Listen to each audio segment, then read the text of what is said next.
पहले दिन हमारे विश्वास को भगवान शंकर ने पुष्ट किया। जब मैं 13 वर्ष का था तो शाम के माताजी से केवल बताया, पिताजी से तो हिम्मत नहीं थी क्योंकि बहुत कठोर स्वभाव के थे, तो उनसे डर लगता था बात करने में। माताजी से कहा कि माताजी हम कल बाबा जी बन जाएंगे। बाबा जी उन्होंने विनोद समझा, हमारी बात बन गई क्योंकि उन्होंने विनोद समझा। अगर सीरियस समझती तो रो देती या कुछ हमको आदेश करती, और उन्होंने विनोद समझा तो ध्यान ही नहीं दिया। भगवान ने हमारी बात बना दी। सब सो रहे थे, उठे, पिताजी को मानसिक प्रणाम किया, सैया पर थे, माताजी को प्रणाम किया, भाई बहनों को, और एक छोटी सी गीता, चटाई और वो एक लोटा, क्योंकि गायत्री यज्ञोपवीत हो जाता है ना, तो गायत्री के लिए उतना लेकर बस वो घर से भागे। पैजामा कुर्ता या ऐसा पैंट शर्ट, हाफ पैंट या शर्ट या पैजामा कुर्ता क्या था मुझे ध्यान नहीं है उस समय, मतलब गृहस्थी वेश में ही भागे। और चलने के बाद थक गए तो एक शंकर जी का मंदिर आता है नंदेश्वर, सरसौल ब्लॉक में नंदेश्वर महादेव, वहाँ जंगल में जाकर के रुके। अब जब 12 बजे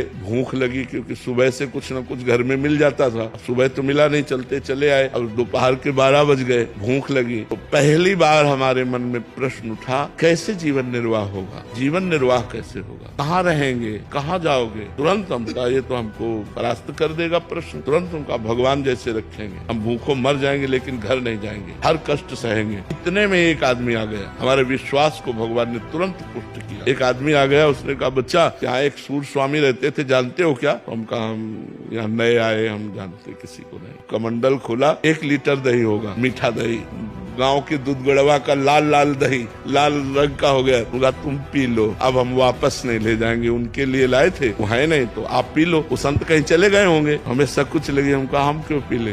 बोले नहीं पी लो, महादेव जी की ऐसी इच्छा है। उसी लोटे में डाल के 3-4 लोटा निकला, छोटा लोटा था। जब वो गए तो 1 लीटर दही में खूब छक गए ना, और जो ही गए से शंकर जी के ऐसे पिंडी को पकड़ के खूब रोए। हमें विश्वास हो गया कि हमारे जीवन का आप पार करेंगे, आप स्वीकार करें।